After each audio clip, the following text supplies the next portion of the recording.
Hello दोस्तों, नमस्कार। मैं अंजू स्वागत करती हूँ आपका अपने YouTube चैनल ब्रिलियंस पॉइंट में। आइए साथियों, आज हम जानेंगे हिंदी के कुछ महत्वपूर्ण प्रश्नों के बारे में। तो चलिए शुरू करते हैं। आज का हमारा पहला प्रश्न है, आधुनिक हिंदी साहित्य की पहली आत्मकथा के लेखक कौन हैं? ऑप्शन ए है बाल कृष्ण भट्ट, बी है हरिवंश राय बच्चन, सी बाबू श्याम सुंदर दास, डी इनमें से कोई नहीं। और इस क्वेश्चन का राइट आंसर होगा ऑप्शन बी हरिवंश राय बच्चन। हमारा ऑप्शन ए है बाल कृष्ण भट्ट। जो बाल कृष्ण भट्ट थे वो एक उपन्यासकार, नाटककार और निबंधकार थे। इनके द्वारा एक प्रसिद्ध उपन्यास लिखा गया है 100 अजान एक सुजान। अगर हमारे क्वेश्चन में आता है कि 100 अजान एक सुजान किस विधा की रचना है, तो वो हो जाएगा उपन्यास। हमारा अगला ऑप्शन है बाबू श्याम सुंदर दास। बाबू श्याम सुंदर दास एक आलोचक कवि थे और इन्होंने काशी नागरी प्रचारी सभा की स्थापना श्याम सुंदर दास ने अपने साथियों के साथ मिलकर किया था। हमारा अगला क्वेश्चन है,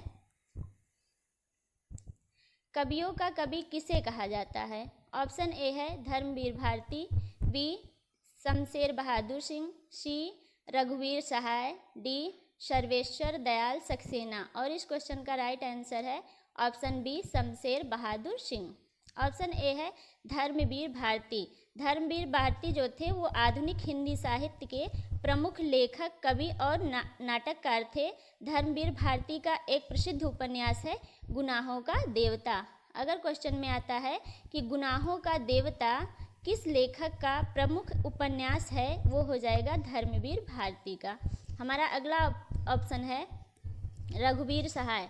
रघुवीर सहाय का जन्म लखनऊ में 9 दिसंबर 1929 को हुआ था और इनकी एक कविता है लोग भूल गए हैं, और इस कविता के लिए इन्हें 1984 में साहित्य अकादमी पुरस्कार दिया गया था। हमारा अंतिम ऑप्शन है सर्वेश्वर दयाल सक्सेना। सर्वेश्वर दयाल सक्सेना का जन्म 15 सितंबर 1927 को बस्ती में हुआ था और इन्होंने दो लघु उपन्यास लिखा है। पहला है पागल कुत्तों का मसीहा और दूसरा है सोया हुआ जल। अगर क्वेश्चन में आता है कि पागल कुत्तों का मसीहा उपन्यास किसकी है, तो वहाँ हो जाएगा सर्वेश्वर दयाल सक्सेना का। हमारा अगला क्वेश्चन है, अन्या से अनन्या आत्मकथा के लेखक कौन हैं? ऑप्शन ए है सुमित्रा नंदन पंत, बी है प्रभा खेतान, सी वियोगी है, डी गुलाब राय। और इस क्वेश्चन का राइट आंसर होगा option B Prabha Khaitan. Option A है सुमित्रा नंदन पंत। सुमित्रा नंदन पंत का जन्म 20 मई 1900 को हुआ था और सुमित्रा नंदन पंत को 1961 में पद्म भूषण से सम्मानित किया गया था। 1968 में इन्हें ज्ञानपीठ पुरस्कार भी दिया गया था। ऑप्शन सी है वियोगी हर। वियोगी हर प्रसिद्ध गांधीवादी और हिंदी साहित्य के इतिहासकार थे और इन्होंने आधुनिक ब्रजभाषा के प्रमुख कवि के रूप में भी जाना जाता है। ऑप्शन डी है गुलाब राय। गुलाब राय का जन्म इटावा उत्तर प्रदेश में हुआ था। ये हिंदी के आलोचक कवि थे। इनकी एक रचना है हिंदी साहित्य का सुबोध इतिहास, जो ये एक आलोचनात्मक रचना है। हमारा अगला क्वेश्चन है, कौन सी रचना पत्रिका से भिन्न है? ऑप्शन ए है सारिका, बी विशाल भारत, सी क्या भूलूं क्या याद करूं, डी इनमें से कोई नहीं।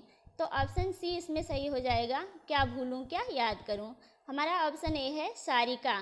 सारिका पत्रिका के संपादक जो थे वो थे कमलेश्वर। अगर क्वेश्चन में आता है सारिका पत्रिका के संपादक कौन थे, तो वो ऑप्शन हो जाएगा कमलेश्वर। और जो सारिका पत्रिका है ये एक मासिक पत्रिका है। हमारा अगला ऑप्शन है विशाल भारत। विशाल भारत एक प्रसिद्ध पत्रिका है।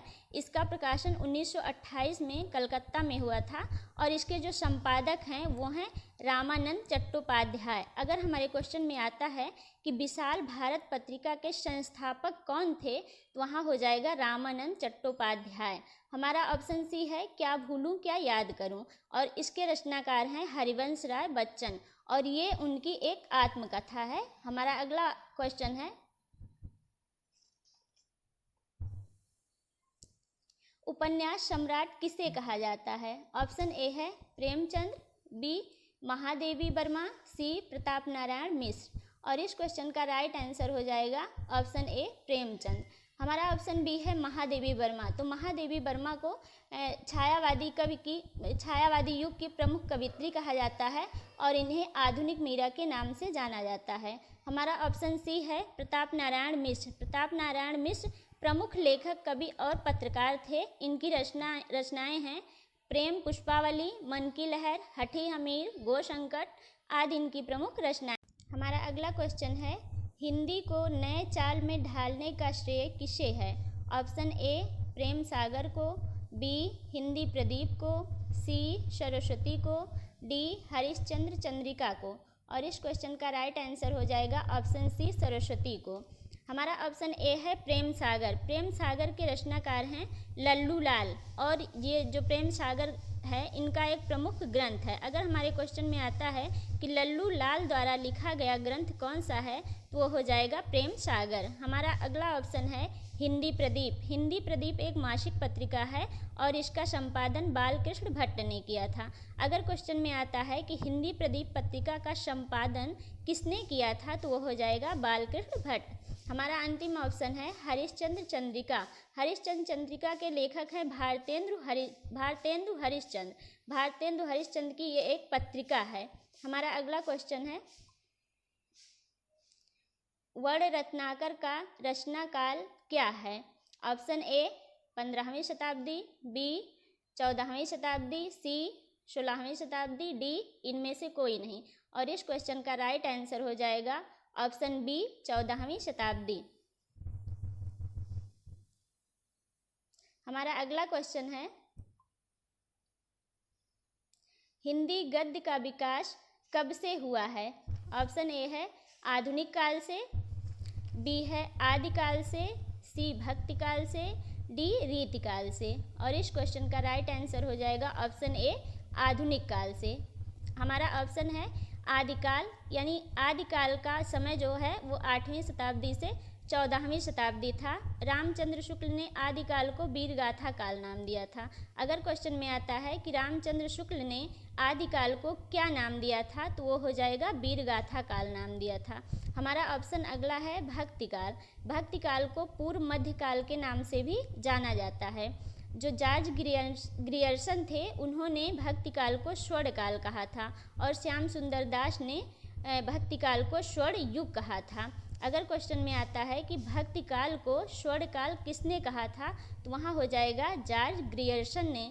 और अगर क्वेश्चन में आता है कि भक्तकाल को स्वर्ण युग किसने कहा था तो वहाँ हो जाएगा श्याम सुंदर दास। हमारा अंतिम ऑप्शन है रीतिकाल। रीतिकाल के कवियों में बिहारी लाल का नाम प्रमुख है और बिहारी लाल की एकमात्र रचना है बिहारी सतसई।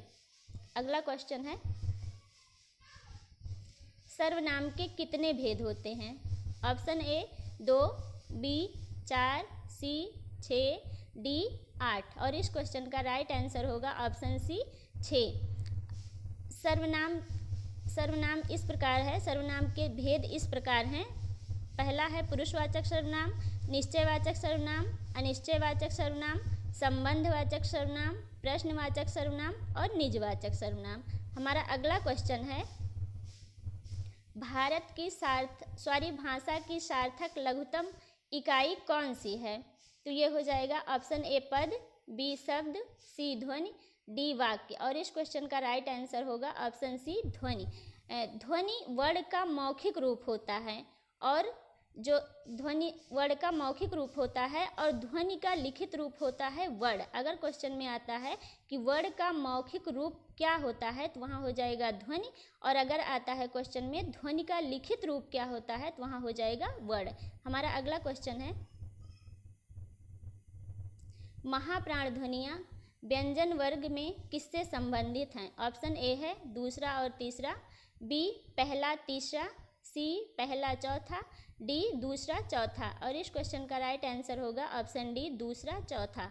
जो महाप्राण ध्वनि होता है वो प्रत्येक वर्ग का दूसरा और चौथा वर्ण जो होता है वो महाप्राण होता है और जो अल्प प्राण होता है वो प्रत्येक वर्ग का पहला, तीसरा और पांचवा वर्ण जो होता है वो अल्प प्राण होता है। हमारा अगला क्वेश्चन है प्लेग की चुड़ैल गद्य किस विधा की रचना है? ऑप्शन ए है नाटक, बी कहानी, सी उपन्यास, डी एकांकी। तो इस क्वेश्चन का राइट आंसर हो जाएगा ऑप्शन बी कहानी।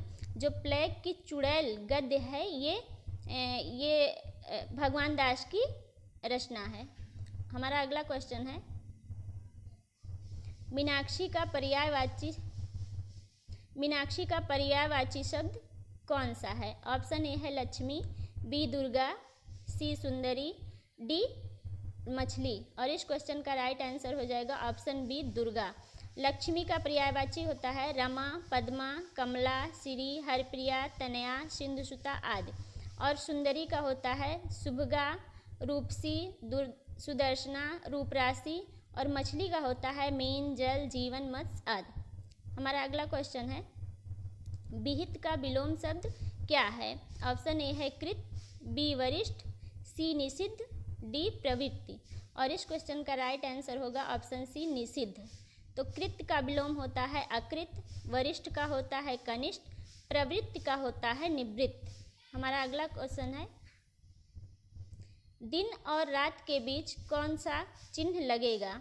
ऑप्शन ए में जो चिन्ह बना है उसे हम कहते हैं हंस पद, और जो बी है उसे हम कहते हैं योजक चिन्ह, और जो सी है उसे हम कहते हैं अर्धविराम, और जो डी है उसे हम कहते हैं अल्प विराम। तो इस क्वेश्चन का जो राइट आंसर होगा वो होगा ऑप्शन बी, यानी जो दिन और रात के बीच में लगेगा उसे वो योजक चिन्ह लगेगा। तो इस तरह से आज का हमारा क्वेश्चन कंप्लीट हुआ। थैंक यू दोस्तों।